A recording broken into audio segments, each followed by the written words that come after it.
Police સ્ટેશનમાં રહેતા એક મહિલાને એક મુસ્લિમ યુવકે પોતાનું નામ મનોજ સોની તરીકે ઓળખાણ આપેલી હતી, જે હકીકતે એ વ્યક્તિનું નામ મોહસિન અયુબ ખાન પઠાણ છે અને પોતે રેલવેમાં ફિટરમેન તરીકે નોકરી કરે છે.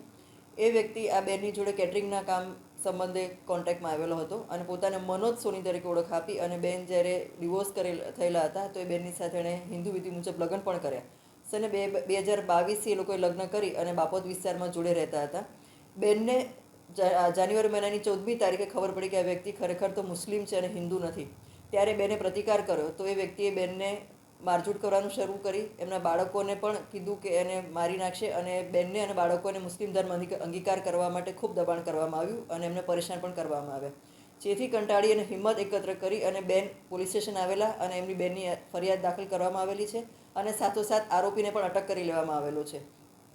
આ વ્યક્તિએ બેનનું શારીરિક અને આર્થિક શોષણ પણ કરેલું છે. બેનને ઉજ્જવલ ફાઇનાન્સમાંથી બેનના નામે લોન લીધેલી છે 90,000ની, જેના અને તેમજ ટીવીએસ વિક્ટર પણ લીધેલું છે, જેના હપ્તા બેન પોતે ભરે છે. ઉપરાંત 1 લાખ રૂપિયા પણ બેનની જોડે તેણે લીધેલા છે.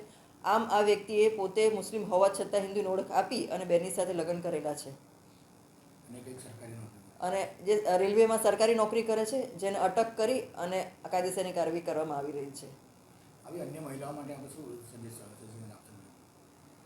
આ બાબતે હું જરૂર એવું કહીશ કે જેની સાથે પણ તમે લગ્ન કરો અથવા તો કોઈ પણ રીતે તમે જોડાવા માંગતા હો તો તમે ચોક્કસપણે એની જે કંઈ ઓળખ છે એની પૂરી ખાતરી કરીને જ તમે એની સાથે આગળ વધો, કારણ કે આવા ઘણા બધા કિસ્સા બનતા હોય છે.